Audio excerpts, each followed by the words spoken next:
So next we'll see about the intervals. Now what is the importance of these intervals in a set? So first one will be your closed interval, second one will be your open interval, third one will be your semi-closed or semi-open.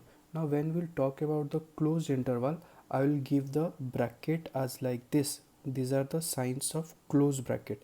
Remember, these are the signs of closed bracket. Now closed bracket means what?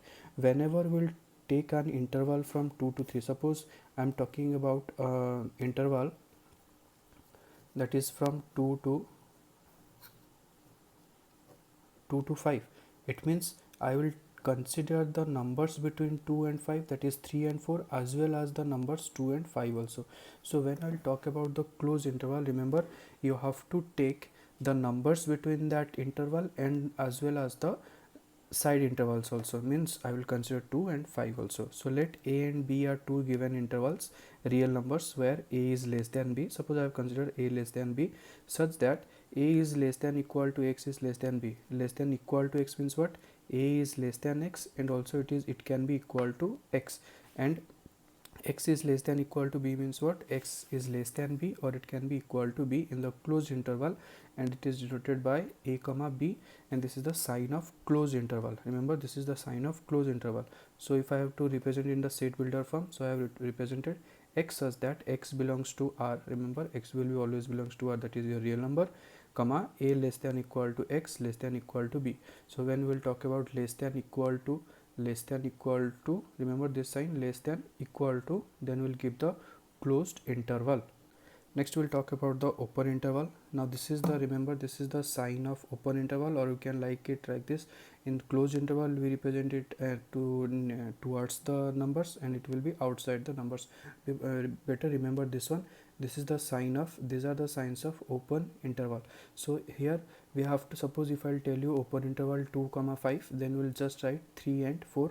We will not consider 2 and 5. In closed interval we'll consider 2 and 5, but in case of open interval we'll just consider the numbers in between those intervals. Suppose if a and b are two real numbers such that a is less than b, then the set of all real numbers x satisfying a less than x less than b is called the open interval. So this is the sign of open interval.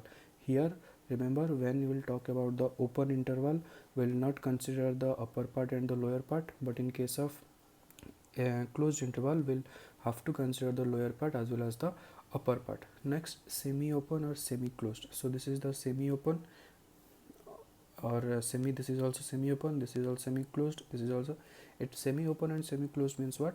One side will be open, one side will be closed. Suppose here one side is open, the next side is closed.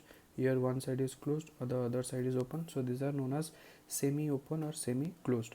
So if I write this one a comma b, here it is open interval and it is closed interval.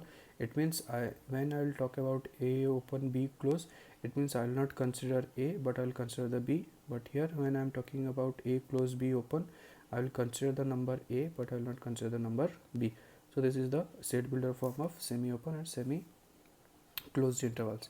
Next I have given some examples.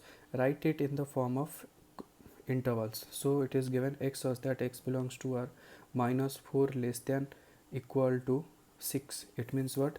See, there is no sign of equal sign, so it will be open and it will be closed. So minus 4 is open comma 6 is closed. Next I have written minus 12 less than x less than 10. See, both are open because there is no equal sign over here, so it will be minus 12 minus 10 open bracket. Next similarly I have given some examples, so you can check. Write it. Next question is write it in the set builder form.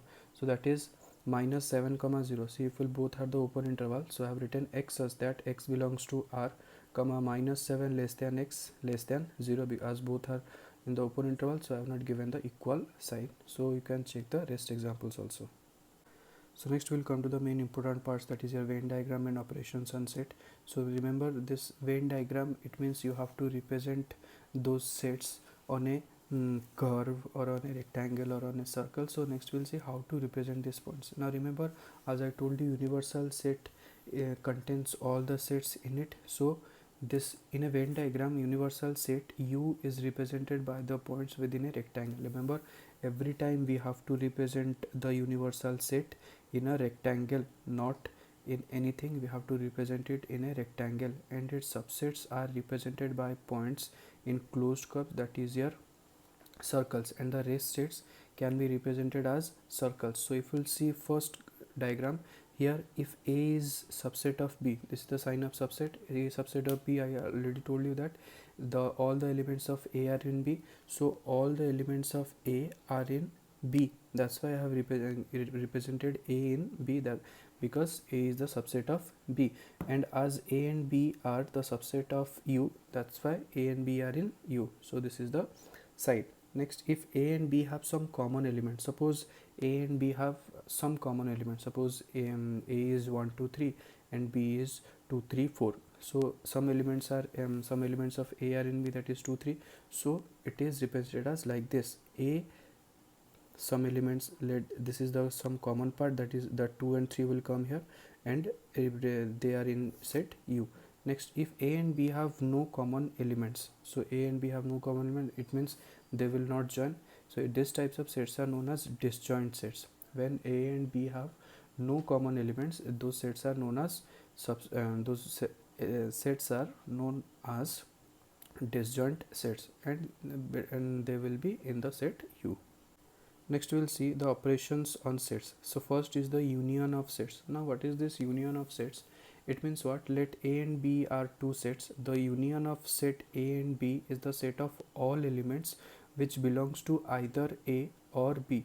It means we have to consider all the elements of A and B, and it is represented as A U B. So here it is a sign U, and this is the, remember, this is the sign of union, A union B. So A union B means what? Either we have to take A or B. So A union B means X such that X belongs to A or X belongs to B, means that either you have to take A or B. It means we have to consider all the elements. Remember, all the elements, but the common elements you have to consider only one time. Suppose A, set A is given 1 2 3, set B is given 3 4 5. So A union B will be 1 2 3 4 5. We will not write 1 2 3 3 4 5. I will write 1 2 3 4 5.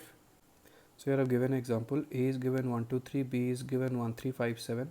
So A union B will be equal to 1 2 3 5 7. See, I have written all the elements one time. So represent A union B as 1 2 3 5 7, not 1 2 3 1 again 1 3 5 7. It will be 1 2 3 5 7. Next we'll see intersection of set. Intersection of sets means common thing, that is the where they will intersect each other, means the common elements of A and B. So A and B be two sets. The intersection of A and B is the set of all those elements that belong to both A and B, means you have to consider those elements which are in A as well as in B. It means the common elements. So A intersection B is equal to X such that X belongs to A and X belongs to B. You have to consider the common elements of A and B. Suppose I have given A is equal to 1 2 3 4 5, B I have given 1 3 9 and 12. So if you will see, the common elements is 1 3, here also 1 3. So it will be A intersection B is 1 3, or you can write 3 1. There will be no issue. So if A intersection B is 5, means if there is no common elements of two sets, then the sets are said to be disjoint sets. It means they can be joined, they cannot be joined at any point because their intersection point is 5. Next we will see the difference of two sets. Difference of two sets means what? Suppose A and B are two sets. Difference of sets means what? A difference B, A difference B, and this, or B difference A. Will read it as A difference B, B difference A, not A minus B or B minus A. We'll read it as A difference B and B difference A.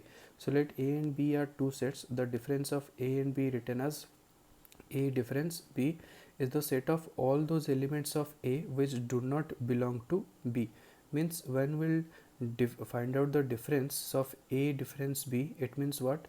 We have to write the elements which do not belong to B. Suppose and B minus A will be X such that X belongs to B and X does not belongs to A. Means you have to consider the elements of B which are not in present A. Suppose I have given an example, you can understand it from easily. A is given 2 3 4 5 6 7, 2 3 4 5 6 7, and B is given 3 5 7 9 11 and 13. So when I am finding out A difference B, It means I will cancel. I will check the what are the common elements. A and B. So 3 and 5 and 7. 3, 5, 7. If we'll see, they are the common elements are in A and B. So the rest elements of A will give you the A difference B, that is 2, 4 and 6. So A difference B means what? After cancelling out the common elements, the rest elements of A will give you the A difference B, that is 2, 4 and 6. But if you find out B difference A after cancelling out the common elements 3, 5, 7, the rest elements are 9, 11 and 13. So B minus A, or the B difference A, will be equal to 9, 11 and 13. So A difference B means what? After cancelling out the common elements, the rest elements of A, and B difference A means what? After cancelling out the common elements, the rest elements of B. Next we will see the symmetric difference of two sets. This is not in your book, but still just to know, let A and B are two sets. The symmetric difference of sets A and B is the set that is represented as A difference B intersection B difference A. A difference B intersection B difference A. It is also represented as A delta B. This sign, remember, not triangle, this is the sign of delta B. So you just have to remember it. So A delta B means what? Symmetric difference between two sets. Symmetric difference between two sets. It means what? Which is not the X, such that X does not belongs to A intersection B. Means you have to find out, you have to write down those numbers which are not the element of A intersection B, which are not the elements of A intersection B. Last we'll see the complement of set A. Now what is this complement? So in class 10 in probability, you already have known that complement of event E. It means what? That is not in E. You used to subtract 1 minus E, then we'll get E dash, which is the complement of that probability. Similarly, in case of complement of set, let U be the universal set and let A be the set such that A is the subset of U. A is the subset of U. Then the complement of set A is denoted by A dash. A dash means what? The elements which are not present in A. The elements which are not present in A are said to be the complement of set A. So A dash means X such that X belongs to U but X does not belongs to A. That will give you the A dash. So this is the Venn diagram. This part is the A dash. This is the A, this is the A dash. So let U is given 1, 2, 3, 4, 5, 6, 7, 8, 9 and A is given 1, 3, 5, 7, 9. So as I told you that A dash means the elements which are not in A. So the rest elements 2, 4, 6, 8 are will belong to your A dash. So some points we have to remember. U dash is equal to 5. U dash means what? Which will be not in U. That is not in U means that will be equal to 5. Phi dash is equal to U. Phi dash means what? It will be not in phi, means not, that will be not in the empty set. Not empty set means here U. So remember, U dash is equal to phi and phi dash is equal to U. A dash of whole dash is equal to A. A dash of whole dash will be always equal to A. A union A dash will give you the universal set, that is U, and A dash intersection A will give you 5, because A and A dash, there is no common, there is A dash is not present in A, so they will be disjoint sets. That's why A intersection A dash will give you 5 and A union A dash will give you the universal set U.